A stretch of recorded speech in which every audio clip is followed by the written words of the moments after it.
जब हम रनिंग करते हैं या कोई भी वर्कआउट करते हैं तो हमारी बॉडी की हर मसल्स हर पार्ट एक्टिव रहता है, हर पार्ट का यूज़ होता है।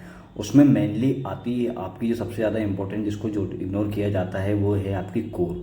कोर मसल्स में स्ट्रेंथ होना बहुत ही ज़्यादा ज़रूरी है। बाकी सभी वर्कआउट जो कर रहे हो आपके अलग अलग इवेंट या जिस कोई सा भी कुछ कर रहे हो उसकी अब अलग अलग मसल्स काम करती है, लेकिन कोर का इंगेज हर वर्कआउट में होता है, हर इवेंट में होता है। आप कुछ भी कर रहे हैं तो उसमें आपकी जो कोर मसल्स है, अब कोर मसल्स का मतलब ये नहीं कि सिर्फ आपका एब्स, उसमें आपके अपर अपर बैक, लोअर बैक और आपके जो अब्डोमेन मसल्स हैं, और साथ में आपका जो हिप मसल से जुड़ी हुई मसल्स है, हिप के साथ आपकी जो थाई मस हिप जो अपर बैक से जुड़ी हुई मसल्स हैं, तो सारी मसल्स यहाँ पर काम करती है, जो मेनली जो आपकी कोर में आती है, को बॉडी को स्टेबल रखती है, और साथ में आपके शोल्डर, अपर चेस्ट और की मसल्स भी।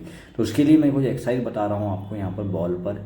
ये बॉल आप देख सकते हैं, इस बॉल पर आपको बैलेंसिंग एक्सरसाइज करना है। तो ये आपकी बॉल आपकी कोर के साथ आपके शोल्डर, आपका बैक और आपके हिप के साथ जो आप स्पाइन के साथ मसल जुड़ी हुई, सारी मसल्स में स्ट्रेंथ देगी, बैलेंस लाएगी, बॉडी में स्टेबिलिटी लाएगी। सबसे पहले आपको नॉर्मल प्लैंक करना है। इसमें अगर आप बिगनर हो तो 20 से 30 सेकंड, अगर आप एडवांस हो तो 1 मिनट के 2 सेट करें। फिर आपको स्ट्रेट हैंड से, जैसे पुशअप प्लैंक, ये दंडासन मेरे। उसके बाद आपको अगला ये एक्सरसाइज करनी है, बॉडी को, अपर बॉडी को थोड़ा, शोल्डर को, हाथ शोल्डर से थोड़ा सा आगे रहेंगे। इसमें भी आपको 20 से 30 सेकंड होल्ड करना है, और एडवांस अपनी कैपेसिटी के हिसाब से आप होल्ड कर सकते हैं। फिर आपको बॉल को मूव करना है right to left, left to right 10 से 15 बार या 20 बार भी कर सकते हैं, अपने अकॉर्डिंग, स्ट्रेंथ के अकॉर्डिंग। बढ़ा भी सकते हैं, कम ज़्यादा भी कर सकते हैं, जैसे जैसे। उसके बाद फिर आपको एक हाथ प्लैंक पोजीशन में रखना है ऊपर, और एक हाथ नीचे की तरफ रखना है बॉल में। आप देख सकते हैं यहाँ पे मेरा एक हाथ नीचे की तरफ से पकड़ रखा है बॉल। ये बैलेंसिंग स्टाइल एक्सरसाइज है। तो इसमें क्या आपकी कोर मसल इंगेज हो रही है मेनली, तो उसमें स्ट्रेंथ आएगी, बॉडी में स्टेबिलिटी आएगी। स्टेबिलिटी आती है तो कुछ भी हम करते हैं तो उसमें हमारी बॉडी का फॉर्म सही रहता है। स्ट्रेंथ के साथ करेंगे, मसल्स में स्ट्रेंथ रहेगी तो अच्छा परफॉर्मेंस भी अच्छी आएगी। उसके बाद हमें बॉडी को फ्रंट और बैक रोटेट करना है 20 टाइम। आपकी कोर और शोल्डर के लिए बहुत अच्छी एक्सरसाइज। फिर हमारी बॉल को, अभी पहले हमने जो स्ट्रेट हैंड से किए थे, अब हम प्लैंक पोजीशन में ये एक्सरसाइज कर रहे हैं। फिर लेफ्ट टू राइट हमें रोटेट करना है, right side 10 time, left side 10 time. फिर हमें क्लॉकवाइज और एंटी क्लॉकवाइज हमारी बॉडी को रोटेट करिए 10 बार, दोनों तरफ बॉडी को घुमाएं, 10 बार क्लॉकवाइज, 10 बार एंटी क्लॉकवाइज। ये सारी एक्सरसाइज आपकी कोर मसल को ही इंगेज करेगी मेनली, जो मसल के नाम मैंने आपको बोल रखे। फिर हमें पुशअप प्लैंक के साथ नॉर्मल प्लैंक में आना है। ऐसे ये एक्सरसाइज भी आप 10 से 15 बार करिए। ये वर्कआउट आप वीक में 2 से 3 बार कर सकते हैं आपके जिम के सेशन के बाद।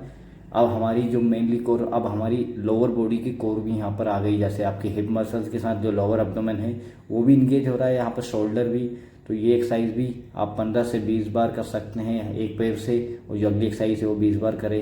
इसमें आपकी बैलेंसिंग हो रही है, यहाँ पर एक 1 लेग बैलेंस हो रहा है आपकी बॉडी को, अपर बॉडी के साथ लोअर बॉडी को।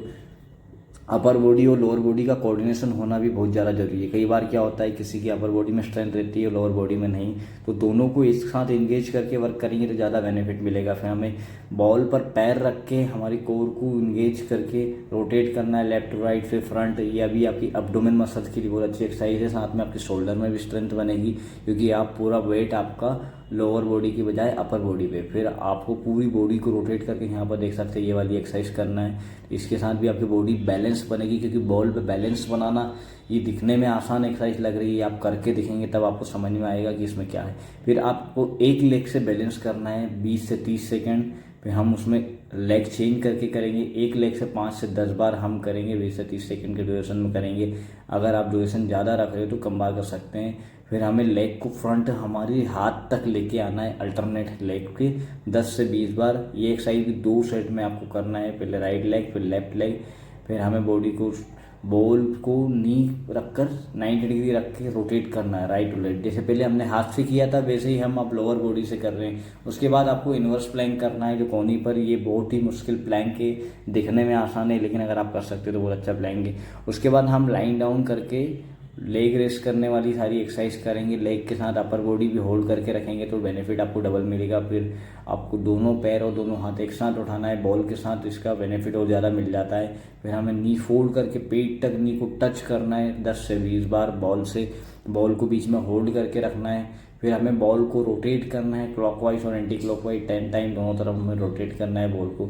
ये सारी एक्सरसाइज आप करके देखेंगे तो आपको मंथ में या 2 मंथ में, जब भी आप अगर रेगुलर वीक में 4 मंथ में 4 बार हम करेंगे तो हमें बहुत ही ज़्यादा बेनिफिट मिलेगा। अगर आपकी रनिंग की परफॉर्मेंस भी बढ़ेगी, आपकी बॉडी पे जो एक्स्ट्रा फैट है वो भी कम होगा। तो ये एक एक्सरसाइज एक बार टिप्स फॉलो करके देखिए। आपने सब्सक्राइब नहीं किया है हमें तो कर लीजिए। जय हिंद।